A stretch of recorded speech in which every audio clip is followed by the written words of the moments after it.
Hey everyone, it's Mikki here, and welcome to this week's mini Mikkipedia Monday. And today I want to address the potential problem of low B12 levels. I have seen levels from clients when they get their bloods measured at the lab tests and they send me over their results that report that the B12 is normal or within normal range, yet it is low. And that's an issue.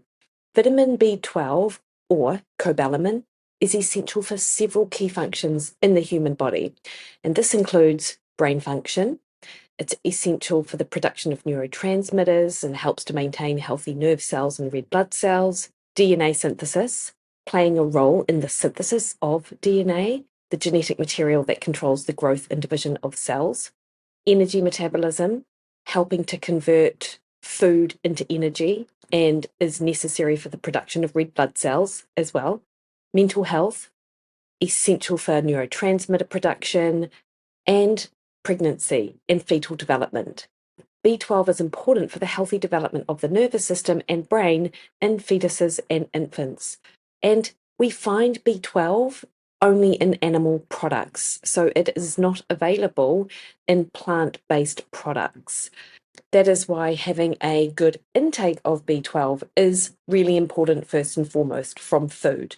And this would include dairy products, meat, poultry, fish, eggs, and things like that. Now, whilst there are some plant-based products that report that they have B12 in them, it doesn't necessarily mean that we can actually utilize this B12. And often they are a form of B12 that can, in fact, bind our own B12 and prevent us or block us from using that. So those types of B12 in vegetable-based or plant-based products are not a usable form of B12. The normal reference range for B12 when you get your B12 measured at a lab test is around about 110 to 600 picomoles per litre here in New Zealand. And it's similar in other Western countries at around that level. Interestingly, and for reference, in Japan, it is considered low if your B12 level is below 500 picograms, and that equates to 369 picomoles per litre, which is over double or actually triple what the lower cutoff in New Zealand is for B12 deficiency. The prevalence rates of B12 deficiency when we use these standard cutoffs is estimated to range from 1 to 15%. So it doesn't seem like an overly big problem. And in addition to that, factors such as age, dietary habits, and gut health can increase the risk of deficiency. However, if we consider the possible implication of having a low B12 that falls within a range such as that which you find in a country like Japan, then there may be some issues, and this is what I'm going on to talk about. In terms of who might be most at risk, it is older adults. They're particularly susceptible to B12 deficiency as their ability to absorb the vitamin from food decreases with age. Vegetarians and vegans who don't consume meat and animal-derived products are also at risk for B12 deficiency. And additionally, anyone with gut-related conditions such as Crohn's disease, celiac disease, and other autoimmune disorders can have difficulty absorbing B12 from food, and this can also lead to deficiency. However, as I said, it's not just being below the reference range that's the issue. It's having a low B12 that still sits within normal that might not raise red flags with your physician or doctor. Subclinical B12, and that's what I'm referring to, this might be a much broader problem and missed, as blood levels can fall within normal range. So subclinical B12 deficiency, as I was referring to, refers to a state where the levels of B12 in the body are low, but not low enough to cause obvious symptoms or be flagged on a blood test. This can be a problem for women in particular, who is the cohort I see time and again that have low B12 levels, and this is for several reasons. The first, probably obvious one, is pregnancy. So a low B12 level in pregnancy can lead to negative effects on the fetal brain development and increase the risk of preterm birth and low birth weight. Low B12 levels have been linked to cognitive decline and memory loss. particularly in older women, but in men as well. And in fact, levels below 300 picomoles have also been found to be associated with increased cognitive decline. So that's a real issue. Cardiovascular disease. B12 plays a role in maintaining healthy homocysteine levels. This is an amino acid that has been linked to increased risk of heart disease. Subclinical B12 deficiency can therefore increase the risk of cardiovascular disease in women and men, and this is often a marker used to determine if B12 is too low, and we'll talk about that in a minute. And also mood and mental health. B12 is important for the production of neurotransmitters, as I mentioned, and low levels can contribute to mood changes and depression. Therefore, it's really important for women to be aware of the potential consequences of subclinical B12 deficiency and to have their B12 levels monitored regularly, especially during pregnancy or as they age. Actually, though, many women that I speak to are in their perimenopausal years, thus not defined by these particular age brackets. And they're struggling with some of these subclinical problems, but aren't registering as low according to their blood test results. And it's worth mentioning that one of the main symptoms that people can experience is brain fog. And I hear this time and again. Brain fog is a term used to describe a feeling of confusion, forgetfulness, mental fatigue, walking into a room and forgetting why you were in there. Low levels of B12 can contribute to this by affecting several key functions in the body, some of which I've mentioned earlier. B12, as I've said, is essential for the maintenance of healthy nerve cells and helps to prevent neurodegeneration. Low levels of B12 can cause numbness, tingling, and cognitive problems. Because B12 helps the body convert food into energy, low levels can lead to feelings of fatigue and mental exhaustion if it's not being able to be utilized in this role. B12 is involved in the production of neurotransmitters, which are chemicals that help regulate mood and cognitive function. Low levels of B12 can contribute to depression, anxiety, and mood changes. And one of those neurotransmitters, dopamine, is essential for motivation. If B12 isn't available to help with the production of these, it can certainly cause low mood, low motivation, and brain fog. B12 is necessary for the production of red blood cells, which carry oxygen to the brain. Low levels of B12 can cause anemia, which can lead to brain fog and cognitive functions. And I would say that this is not an often talked about issue, or rather, people aren't as aware of it as maybe they should be. And so often we blame things like hormones on changes in our brain. And while that certainly may be a contributing factor, I think B12 could be one of those low-hanging fruits, and it's certainly worth sort of looking at. However, it is not immediately obvious that your B12 level is insufficient, and I think this is where one of the problems lie. Yes, the number, as stated above, can be a clear indication. So if you have a low B12, then it is certainly indicative that you may not have enough available for some of these essential functions.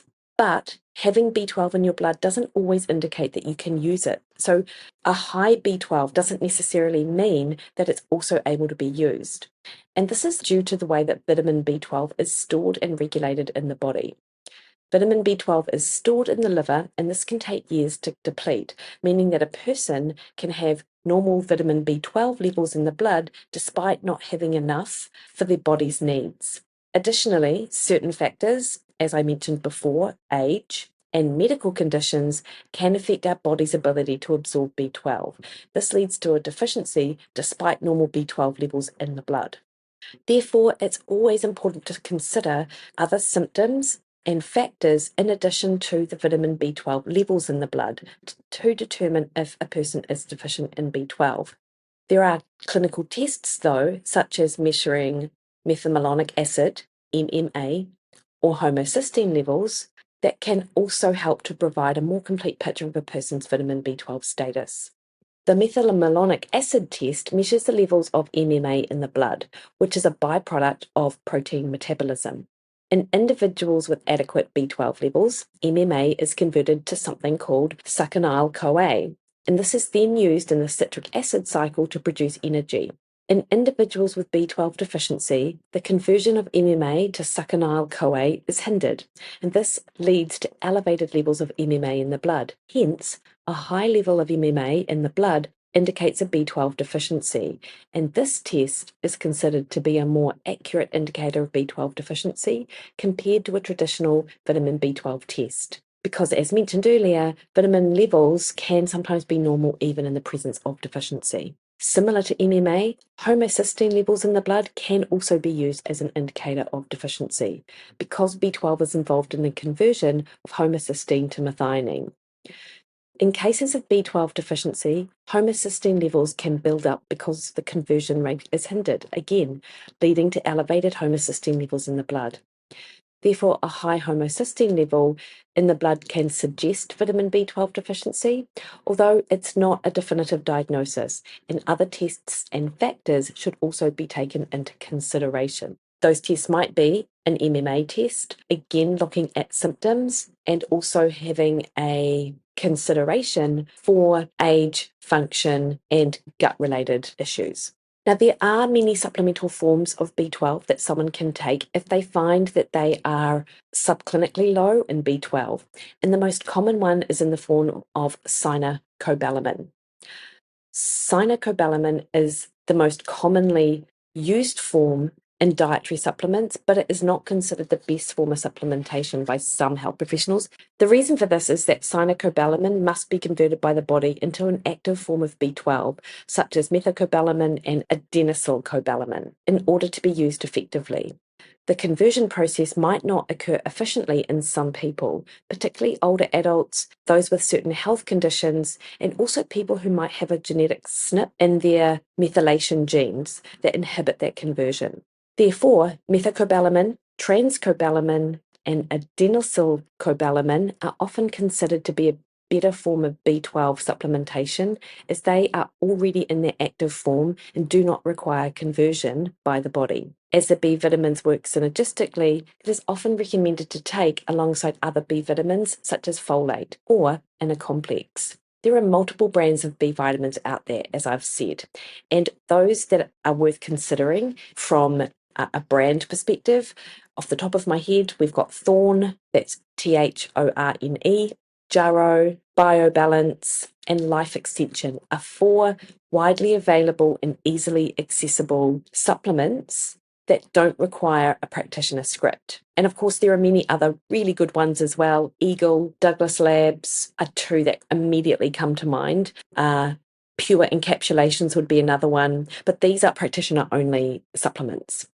I would also recommend taking B vitamins in the morning, as taking them at the night can make you very alert due to its role in energy metabolism. So you are definitely better off taking these in the morning. And these often come in high doses, but it is difficult to take too much. So it is a very safe supplement, so you do not need to worry about that.